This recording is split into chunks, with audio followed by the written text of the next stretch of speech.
Vous voulez connaître le message principal de Jésus? Volontiers je vous le révèle. Je peux seulement relater ce que je connais de lui.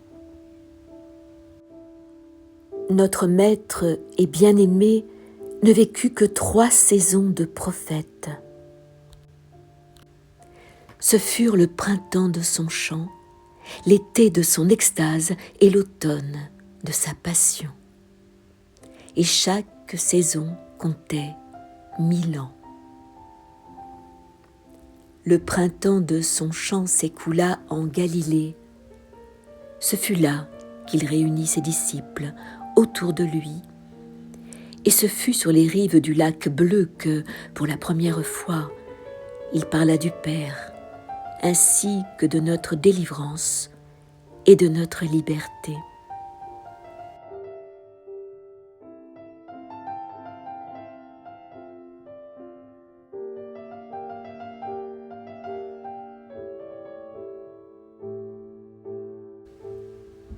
Près du lac de Galilée, nous nous perdîmes pour trouver notre chemin vers le Père.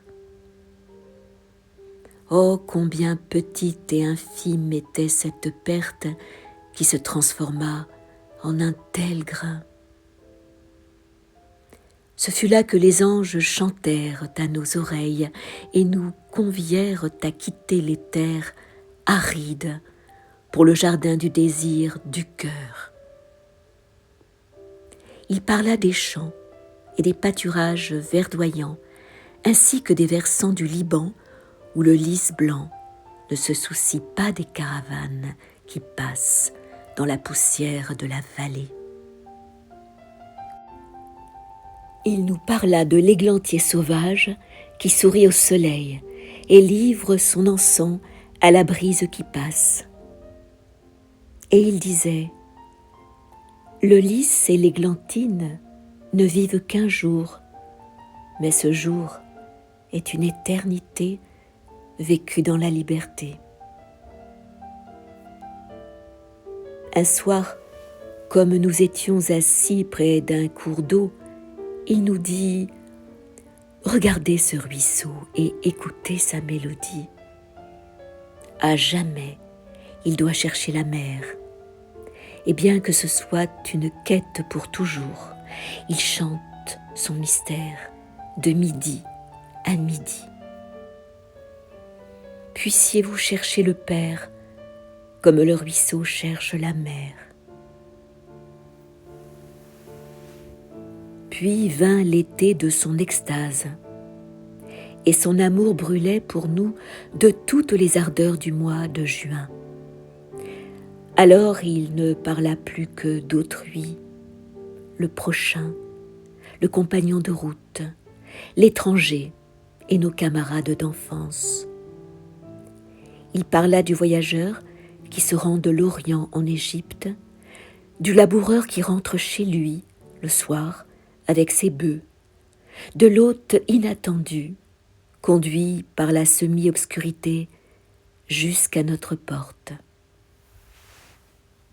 Et il disait: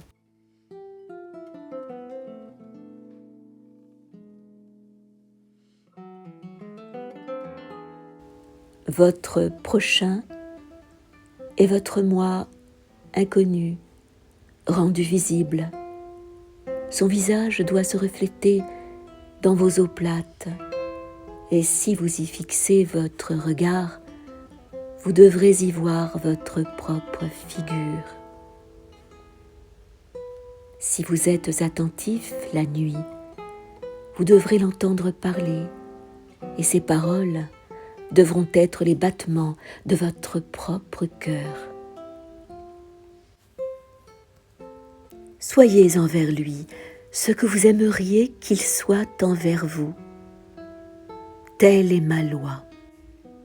Je vous la révèle à vous et à vos enfants, et ceux-ci la transmettront aux leurs, jusqu'à ce que le temps soit épuisé et les générations ne soient plus. Un autre jour, il nous dit: vous ne devez pas vous considérer isolés les uns des autres. chacun de vous participe aux actes des autres, et ceux-ci, bien qu'ils l'ignorent, vous accompagnent tout au long de vos jours. Ils ne commettent pas un crime sans que votre main ne soit associée à leurs mains. Ils ne tombent pas sans que vous ne tombiez aussi, et ils ne se relèvent pas sans que vous ne vous releviez avec eux. Le chemin qui les mène au sanctuaire est votre chemin, et quand ils recherchent les terres arides, vous les recherchez avec eux. Vous et votre prochain êtes deux grains semés dans le champ. Vous croîtrez ensemble et ensemble vous ondulerez dans le vent. Aucun de vous ne réclamera le champ, car un grain en croissance ne réclame même pas sa propre extase. Aujourd'hui, je suis avec vous. Demain, j'irai vers l'ouest. Mais avant que je ne parte, je vous dis que votre prochain est votre moi inconnu, rendu visible. Cherchez-le par amour, afin de vous connaître vous-même, car c'est seulement par cette connaissance que vous deviendrez mes frères.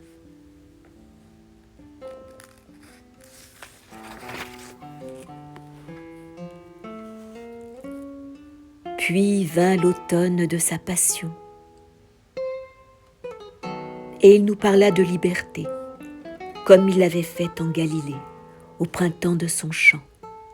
Mais cette fois-ci, ses paroles recherchaient le tréfonds de notre entendement.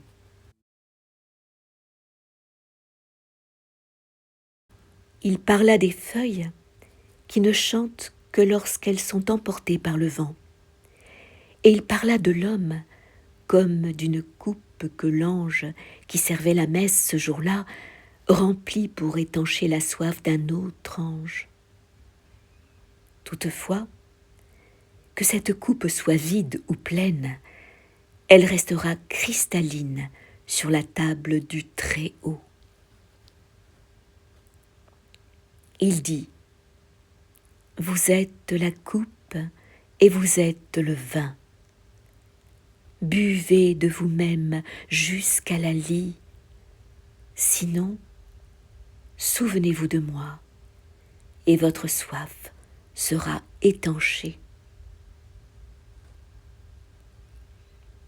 Et sur notre chemin vers le sud, il dit : Jérusalem, qui se dresse avec fierté sur les hauteurs, sombrera dans les abîmes de la géhenne, la vallée des ténèbres, et au milieu de sa désolation, je me tiendrai seul.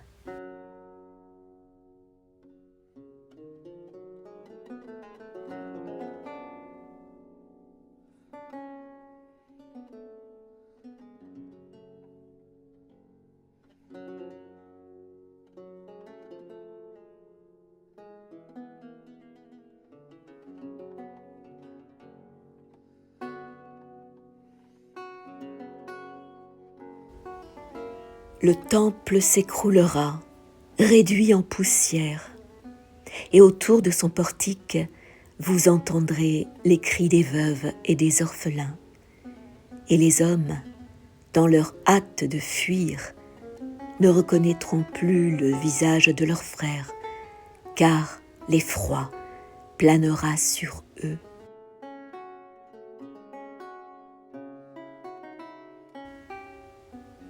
Mais même à ce moment-là, si deux d'entre vous se rencontrent, prononcent mon nom et regardent vers l'ouest, ils me verront, et les paroles que je viens de dire visiteront de nouveau leurs oreilles.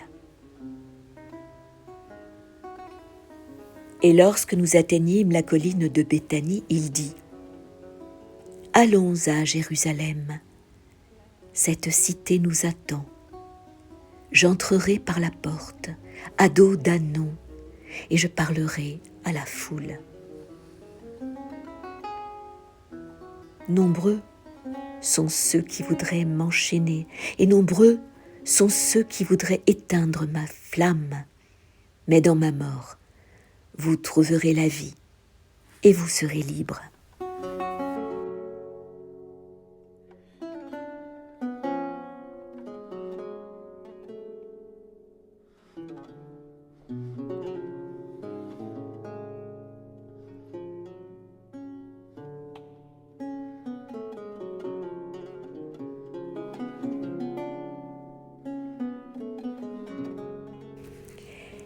Ils chercheront le souffle qui plane entre le cœur et le cerveau, comme l'hirondelle voltige entre le champ et son nid. Mais mon souffle leur a déjà échappé, et jamais ils ne me vaincront. Les murs que mon père a élevés autour de moi ne s'écrouleront point, et le terrain qu'il a sanctifié ne sera point profané. Quand arrivera l'aube, le soleil couronnera ma tête, et je serai avec vous pour faire face au jour. Et ce jour-là sera long, et le monde n'en verra pas le soir.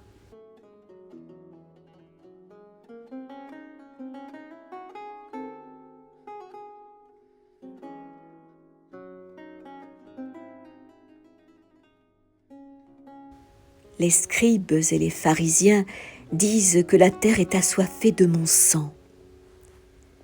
Je veux bien étancher la soif de la terre avec mon sang. Mais ces gouttes s'élèveront en chêne et en érable, et le vent de l'Est emportera les glands vers d'autres terres.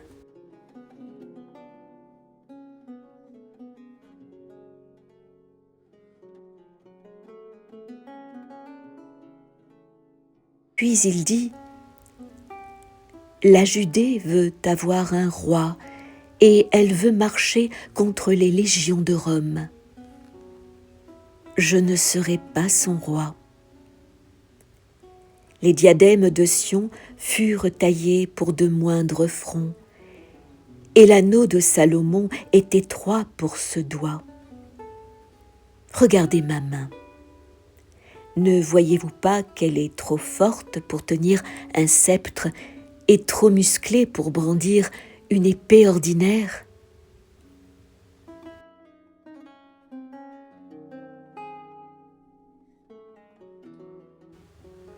Non, je ne commanderai point la chair des Syriens contre la chair des Romains. Mais vous, avec mes mots, vous éveillerez cette cité, et mon esprit témoignera de sa seconde aube. Mes paroles seront une armée invincible, munie de chevaux et de chars, et sans hache ni lance, je vaincrai les prêtres de Jérusalem ainsi que les Césars. Je ne m'assiérai pas sur un trône où des esclaves se sont assis et ont dirigé d'autres esclaves. Et je ne me rébellerai pas contre les enfants de l'Italie. Mais je serai une tempête dans leur ciel et un chant dans leurs âmes. Et je serai commémoré. Ils m'appelleront Jésus loin.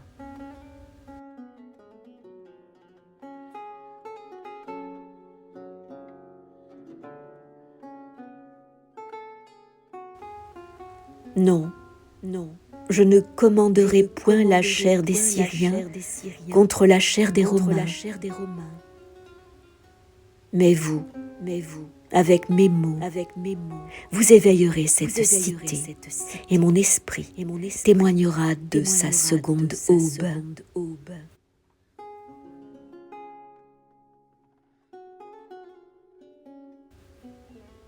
Mes paroles seront une armée invincible, munie de chevaux et de chars, et sans hache ni lance. Je vaincrai les prêtres de Jérusalem, ainsi que les Césars.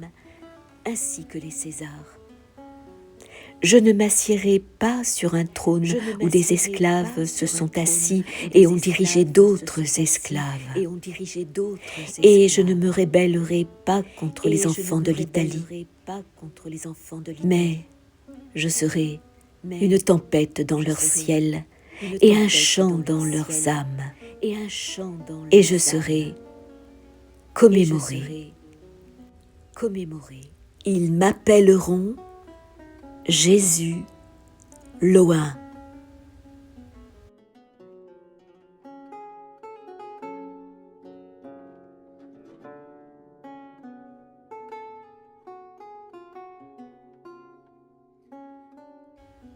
Telles furent ces paroles hors des murailles de Jérusalem, avant qu'il n'entre dans la cité. Et ces paroles demeurent gravées comme par un burin.